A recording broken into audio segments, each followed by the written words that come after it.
Well, hello and welcome to another edition of the Stogie video review. I am Walt, and back finally after several weeks of not being able to do one of these full-length reviews. I've got a cigar that I needed to do a little catching up on, and that is the Panacea Connecticut.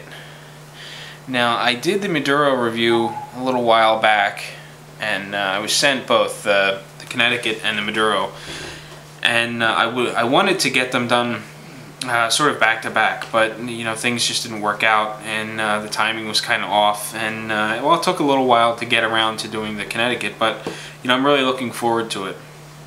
Unfortunately, I've only had one so far. This would be the second and my last one, so hopefully it's as good as the first one I had, and we'll see how it goes from there. First and foremost, Panacea cigars are a product of Flatbed Cigar Company. Now, Flatbed is headed up by a guy named Paul Bush, and his office is in Bucks County, Pennsylvania. So it's not terribly far from Berks County, where I'm at. And cigars are crafted in the Dominican Republic. Now, the makeup of these cigars, the natural has a Connecticut shade wrapper. The makeup of the filler is Cuban seed seco, Ligero, Olor Dominicano, and a Nicaraguan blend. And the binder is a Dominican leaf, which is unspecified. I'm pretty sure that this is a Turo size, although I didn't get out the tape measure. It should be about a 50 by 6. And the price point, from what I can tell, should be about $5.75 a piece, if I remember that correctly. Just double check.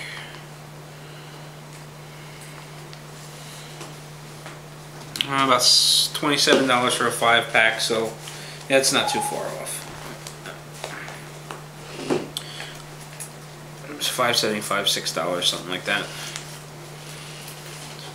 So, with that said, I'm gonna stop rooting around in my pocket for my cutter, and we'll get started.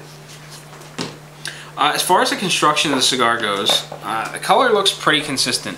I'm not getting a whole lot of variation from head to foot. There's a little bit of a splotchiness to the cigar, but it's not terribly inconsistent, and it's pretty nice. There's a small green speck on one spot, which is kind of common for Connecticut shade wrappers. You probably couldn't see it in the camera, but I tried to show it to you anyway. The aroma on both the wrapper and the exposed foot is very mild. It's very difficult to distinguish what the aroma is. It's just very mild and sort of laid back. The cap is put on neatly, and there are several veins throughout the cigar, all of which are pretty small, and even handling the cigar, I'm not getting much of a lumpy texture from the small veins. Pinching it from head to foot, it feels pretty good. There's a lot of firmness to it. Even way down at the foot, I'm not getting any soft spots. So it feels evenly packed. It should smoke fairly well. Looking at the foot, you know, it doesn't look really over compressed, so I shouldn't have much of a problem with the draw, but the only way to check that is to cut the cigar. So let's go ahead and do that. Now, I'm pairing this up with some Black Dog coffee from Panama, the Berlina Estates blend, or I should say the Berlina Estates bean, because none of the Black Dog stuff is a blend. It's all single origin stuff.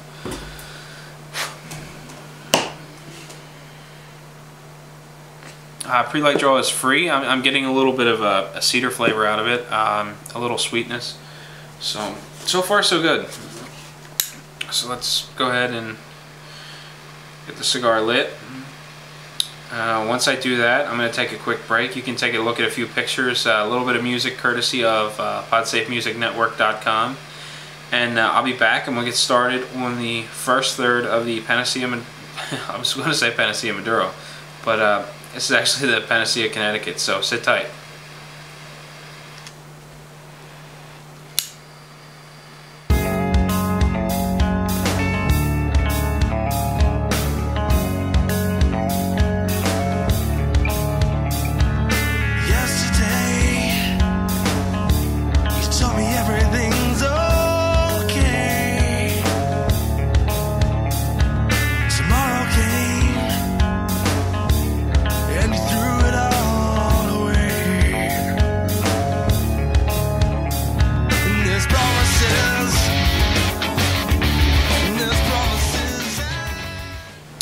Well, welcome back. It's been about 40 minutes now since I got my Panacea Connecticut lit, and as you can see, the ash is doing pretty well. I've got a little bit of flowering going on at the extreme end.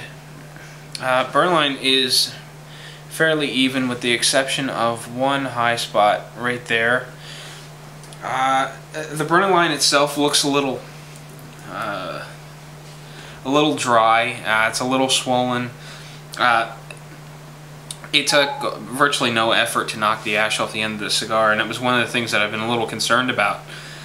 I don't know, the ash was probably a ½ inch long the first time I ashed it, and it was the same way. It took very little effort. So I wanted to carefully show you the ash and what was going on without dropping it on the computer in front of me. The volume of smoke I'm getting is plentiful. It's great. Loads and loads of thick, flavorful smoke.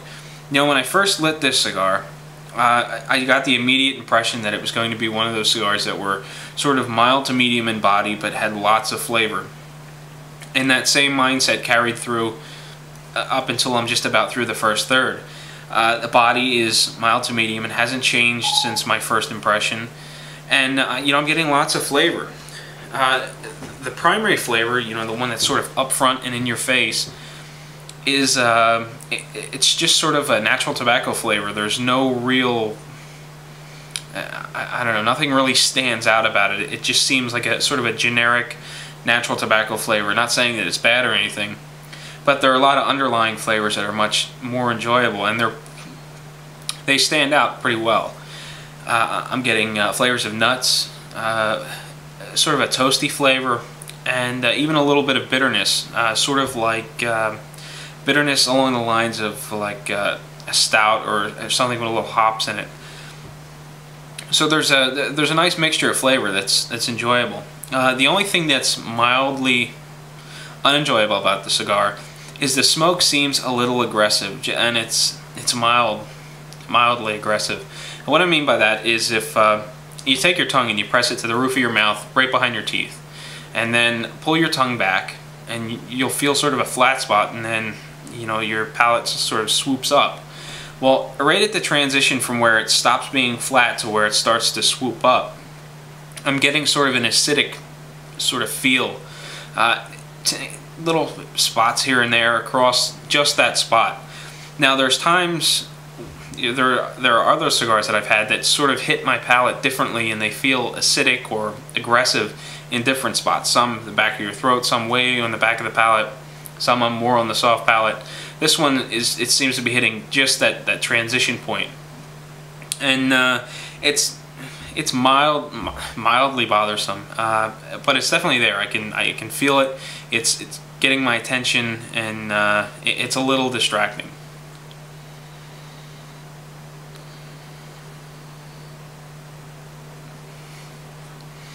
But you know, I can talk with the cigar, take a puff on it a minute or two later, and I'm still getting loads of smoke. I haven't had to worry about this thing starting to go out on me. It's been burning very well, good solid construction properties or burning characteristics. Still pairing it up with coffee, and that about does it for the information of the first third. I sort of wanted to catch up a little bit after the new year. I know it's been a little while since I've done one of these. Being sick and not having smoked a cigar for a week sort of really put a dent in my schedule, and trying to get caught up with the holidays and everything else, which is why I was doing those short ashes reviews on such a regular basis. And I do continue to plan on doing those, but I want to sort of sprinkle those in among these standard full-length reviews like I've done all last year. If you're just getting caught up with the Stogie review as well, and you haven't been spending too much time on the website, you should definitely check out a couple of different things. You know, if you've got some sort of cigar New Year's resolution, Brian Hewitt put together a pretty interesting to-do list for 2009, which was based off of this wine list that he got. You know, just sort of a checklist of things to do. You know, things like making sure you get to a herf throughout the year of '09. You know, take your favorite cigar that you smoke most often and take a break. Stop smoking it for a little while. Try something else. If you're not a fan of flavored cigars, doesn't matter. You know, try one throughout the year anyway. See if your tastes have changed. You know, take that cigar that you disliked the most last year and give it another shot this year. See if your tastes have changed. So there's a lot of interesting topics that Brian picked out and put in this list. So if you have some sort of cigar New Year's resolution, you should probably add the to-do list to it as well. Aside from that, over the new year, I had a non-related cigar resolution that I got kicked off on the first of the year. I've been meaning to start a personal blog for a little while now, probably 2.5 months, just as a sort of an outlet to put the non-cigar related things, or the cigar related things that didn't quite fit on the Stogie review. And I've been doing that on a daily basis since then. It's definitely going to taper down, probably 3 days a week. But you can check that out at waltnpa.com. Can't even remember my own URL. But that's been going. You can also find me over there in addition to the Stogie review, and I've got one cigar article up over there, which revolves around meeting the Lars Taten's rep over at my local cigar shop and getting a quote-unquote aromatic cigar, which I actually gave away today to a coworker who hopefully enjoys it a lot more than I would have. And these cigars, it's kind of funny. They come in these single cigar plastic bags, and there's a piece of round styrofoam or foam just sort of stuffed in the bag to, I guess, sort of prop it open a little bit, and then there's a Ziploc seal on top.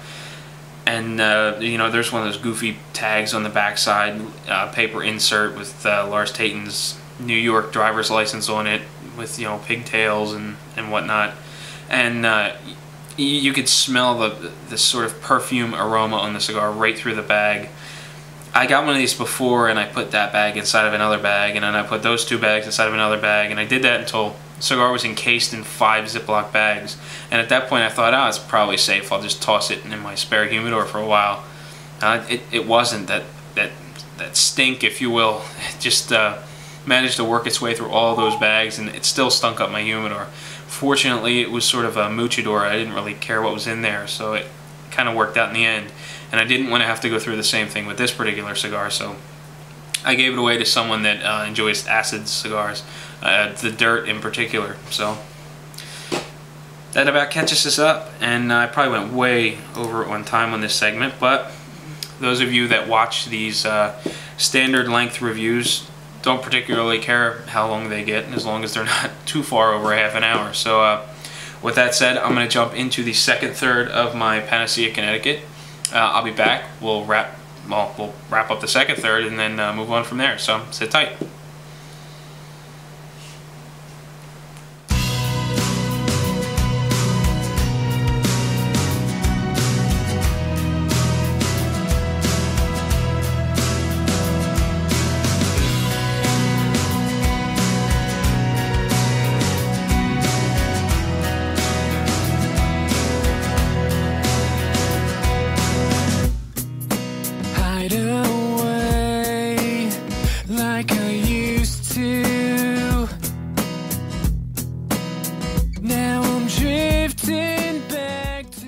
Well, welcome back. It's been about 70 minutes now, and I'm just about through the second third of my Panacea Connecticut. And as you can see, that little bit of a flowering effect has disappeared. Ash is holding on a little better now. Burn line has thinned out. It's evened out. A little wavy here and there, but, you know, well within reason, or at least what I consider to be well within reason. The resting smoke it's about average. I mean, it's not heavy, it's not light, it's really not collecting in the room too much. I'm not noticing much of a room aroma. I've been in and out of the room a little bit, and I really haven't noticed anything. The draw has been fantastic. It's free, it just provides tons and tons of smoke. It's very thick, dense, and it's just very free flowing. It's great. You know, it's so nice that I wish a lot of cigars were like this. Even with such volumes of smoke, It's not getting hot. It's not getting bitter, and it's just not becoming unenjoyable. And a lot of times cigars tend to do that. You know, when the draw is pretty free, they have a tendency to heat up. Next thing you know, the smoke is a little bitter, it starts to burn, kind of funky. But you know, this one's performing very well. The body has progressed a little bit as I've moved along the cigar. It's medium at best.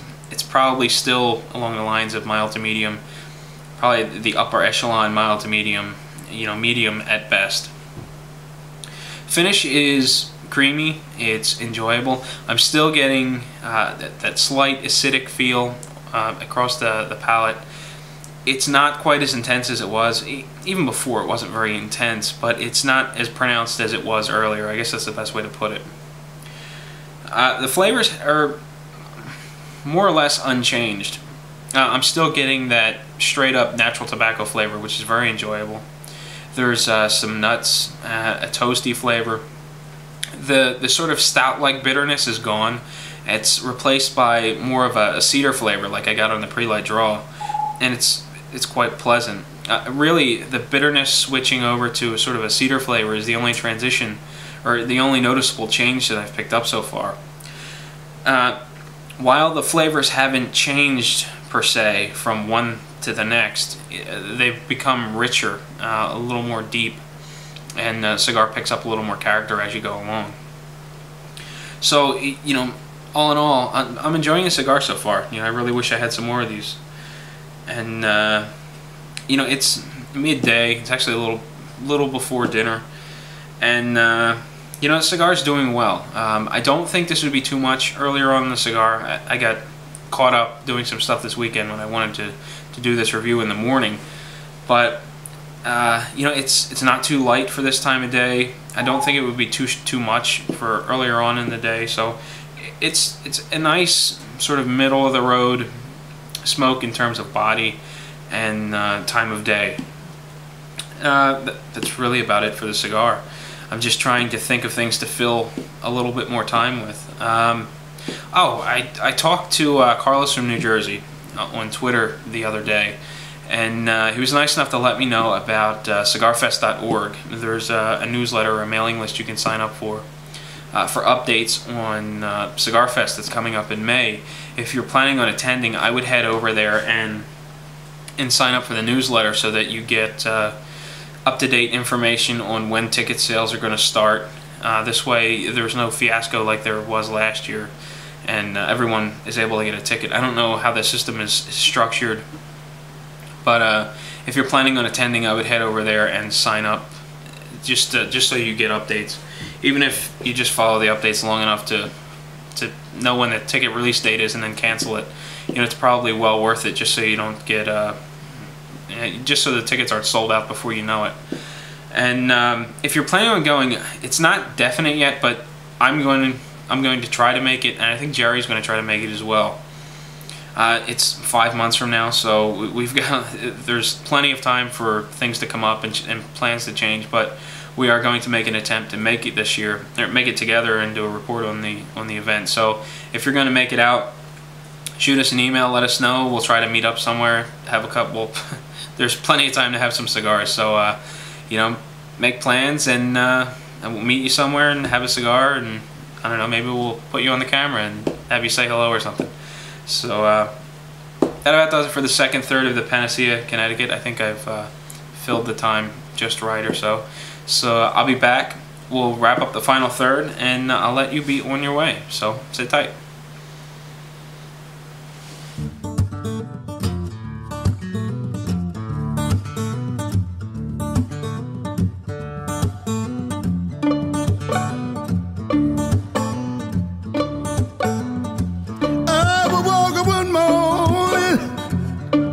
One-way street.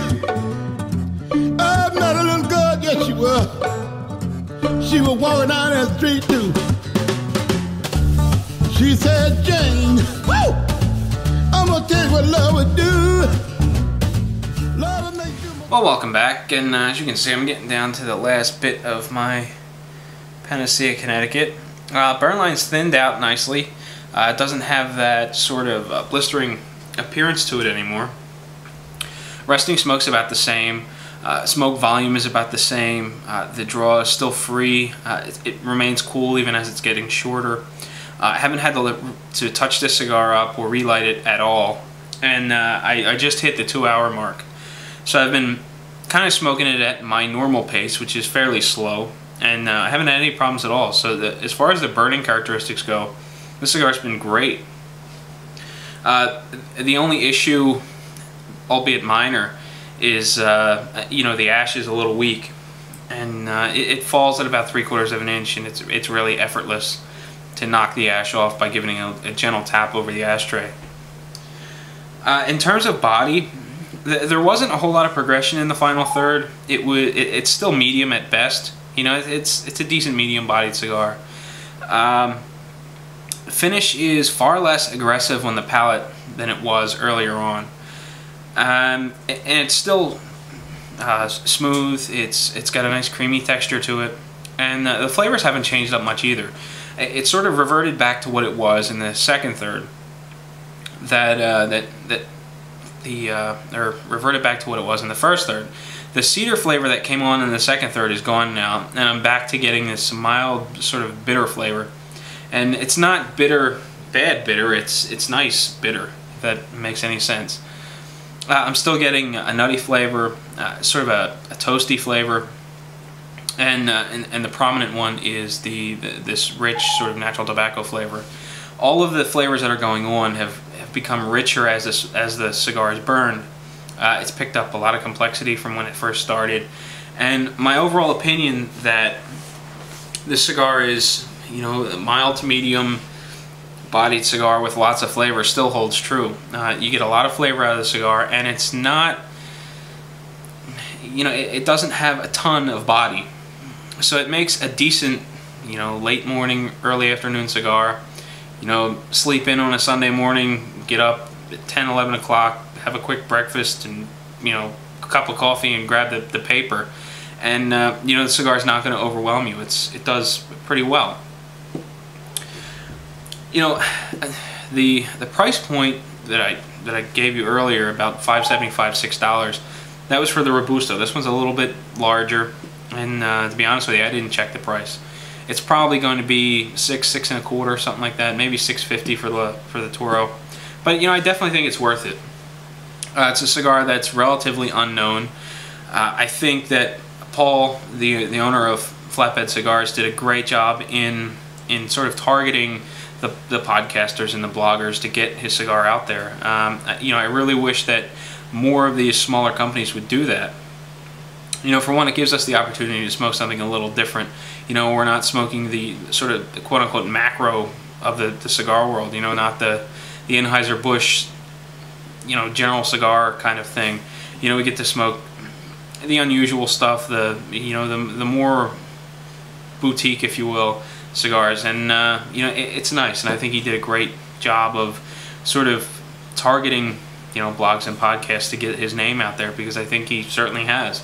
I've reviewed the Panacea Maduro. I've heard Bob and Dale both talk about Panacea cigars, and I think a couple of the other bloggers may have done them as well. I think the Stogie guys may have done something. I'm pretty sure Jesse from Cigar Jack has had them, and maybe even Tom from Keepers of the Flame. I'm not 100% sure on that though. But you know, I have seen the name floating around, and you know, I think they're definitely a good buy.